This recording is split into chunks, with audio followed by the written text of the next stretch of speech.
Why did Darth Sidious hide his appearance from the future Sith? Greetings my friends, and welcome back to the archives. This is the kind of greeting that the simulacrum of Palpatine would have given you if you were to open the Telos Holocron. It was one of the most important artifacts of the Sith in history, as it may have been the only existing relic, one that proves Sith collaboration is possible. Much like the Jedi Order's Great Holocron, the Sith Telos Holocron was passed down through generations of Dark Lords, each adding their own bits of knowledge and wisdom. And when it landed in the hands of Palpatine, he would add his own entry, but he would also code in his Gatekeeper to be more of a general guide to the Holocron's contents as well. However, Palpatine would do something exceedingly strange with this Gatekeeper. The Gatekeeper that he coded was not meant to look as Sidious truly did, as a hooded, haggard being of darkness. Instead, Sidious made it take on the appearance of his younger, more handsome self, thus effectively hiding what he truly looked like from any new Sith Lord that discovered the Holocron in the future. So why would he do this beyond just looking more aesthetically pleasing?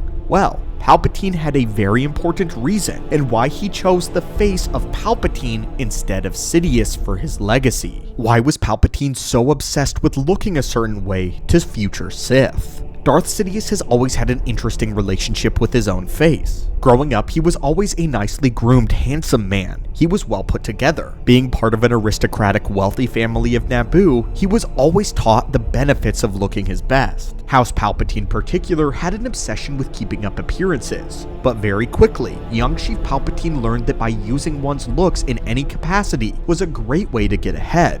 He would use anything he could to manipulate people or situations to his advantage. This became far more prominent when he became a politician, as his gentle and charming exterior would disarm people and made them trust him nearly immediately. Even when he grew old and lost his youthful glow, he still used the face of a kindly old man to slowly turn and corrupt even the greatest in Anakin. He played the part of an understanding father figure to perfection, to the point of not only controlling the Chosen One, but fooling the entire Galactic Senate and public. But this would all change the day that Mace Windu reflected Sidious's own lightning back upon him. When this occurred, his flesh became disfigured, scarred, and wrinkled. Although many have speculated that this is his true face, a theory that I personally agree with. Palpatine was a horrific monster as the true darkness was revealed. What had once existed in secret was now on full display. His true, inner, terrifying darkness. Thankfully, in the novelization for Revenge of the Sith, we actually get the moment where Palpatine looks upon his new, scarred, disfigured face, and his reaction is rather odd to say the least. The novel says this: Palpatine examined the damage to his face in a broad expanse of wall mirror.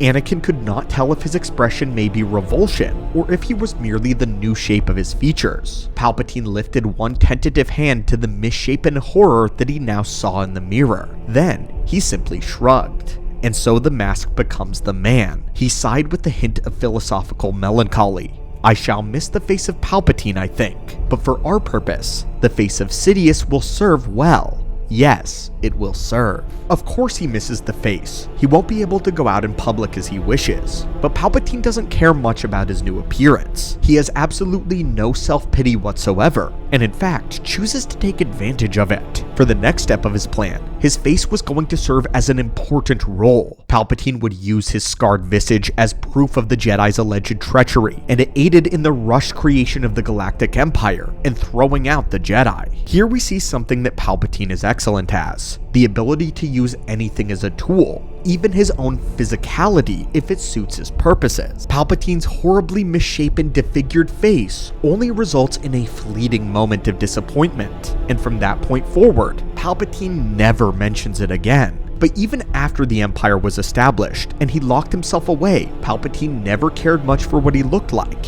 He no longer needed to keep up appearances in a way that he was forced to his entire life, and Sidious preferred things be simplistic and more uniform. He wore a jet black cloak instead of the ornate colors and fine jewelry that was indicative of other emperors. But he simply did not care. Just as his face had evolved, the same had his ways of manipulation. And now, Palpatine's greatest tool of manipulation was not his look, but rather fear. And his cloak, haggard face, and great power fit this goal immaculately. In canon, Sidious would again use the face of Palpatine when attempting to manipulate Ezra Bridger.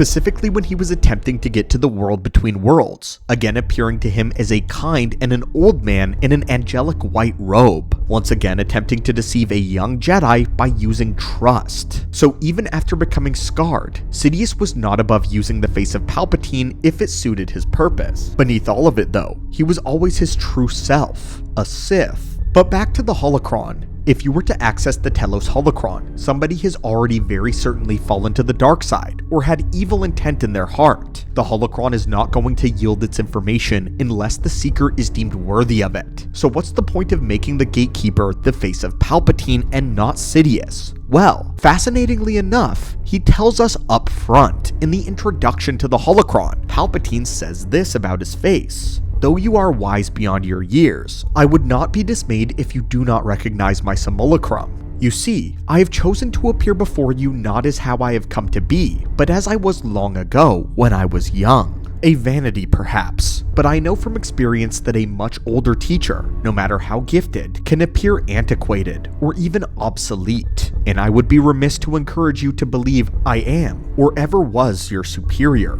After all, you are full of life, and well, because the Holocron is now in your hands, I must assume that I am but a whisper from the past. So please forgive my youthful facade, which I hope will only serve you to more readily accept me as an equal, an ally, and as a friend. The passage sounds odd out of context, we know, as Palpatine is being way too complimentary to the listener. You see, this too is a manipulation. In the entire context of the introduction, Palpatine constantly explains how he knows the listener is worthy of the knowledge contained within the Holocron, how no one is more trustworthy than you, and how your teachers may have dissuaded you from seeking this knowledge. The entire point of this introduction is Palpatine stoking the Seeker's ego, disarming them so that they will be more open to accepting the teachings of the Sith. It's likely that he assumed that he's talking to someone who has just freshly found their way to the dark side, someone who may need a little more goading to accept what they're truly capable of. Most students who would reject their teachers and look into the Holocron are already rebellious, but Palpatine is actually a genius for this. He states instead of making himself look like a superior through age, like the Seeker's own former teachers may have been, he has chosen to look as a younger equal. He does this only to incite more arrogance in the listener so that they will become hungry for the knowledge contained within. Sidious knows the thoughts of young Sith more than anyone.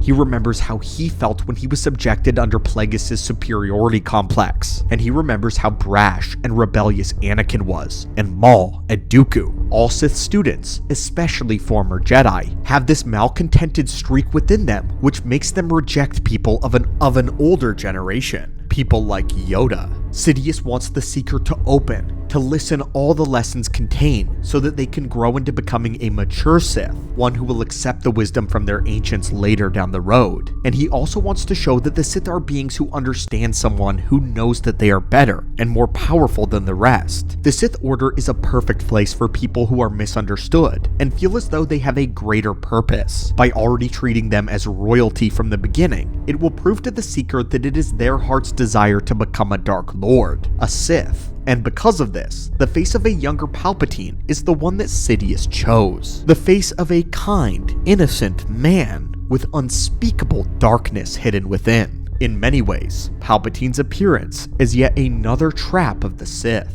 And that, my friends, is why Darth Sidious hid his true face from future Dark Lords. But my friends, we have a very specific question for you today after this Holocron. If you were to open the Telos Holocron yourself and receive this as part of your greeting, would you think this was a smart move for Palpatine to lie about his appearance to future Dark Lords? How would you react? As always, my friends, thank you so much for visiting our archives today. Your support means the absolute galaxy to us. And as always, may the Force be with you.